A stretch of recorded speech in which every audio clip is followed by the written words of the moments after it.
In today's video, I'm going to teach you how to use Wise Card for international shopping. To get started, open the Wise app and log into your account. Once you're in, head to the card section. This is where you can order a physical Wise Card or use a digital card if that option is available to you.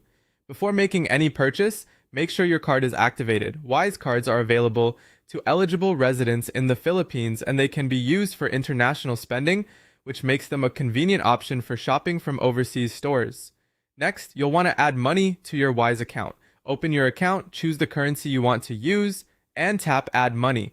Then enter the amount you'd like to deposit, select one of the available payment methods, and complete the transfer. One helpful thing to know is that you don't always have to manually convert your balance before every purchase. If you don't already hold the currency you're spending, Wise can often convert automatically from another available balance. When you're ready to shop online, go to your preferred international store and add your items to the cart as usual.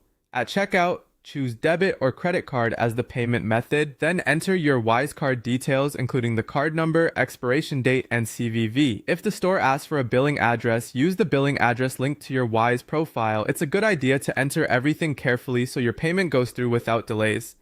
Now here's one of the most important tips in this whole process. If the website asks whether you want to pay in your home currency or the merchant's currency, choose the local currency of the merchant.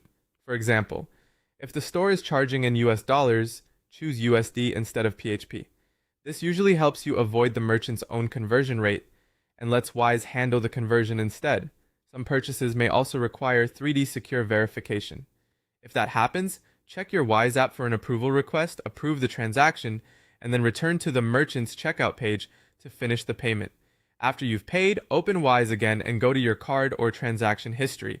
Find the purchase and check the amount and currency charged. It's also smart to keep your receipt for your records. If you're shopping in person while abroad, you can use the physical Wise card at merchants that accept its card network. Just tap or insert the card, enter your PIN if asked, choose the local currency, and confirm the payment. Keep in mind that while the card generally works widely, some merchants or country-specific rules may still cause a transaction to be declined. Finally, protect your card. If anything looks suspicious, open the Wise app, go to Cards, freeze the card right away, review your recent transactions, and contact Wise support if needed.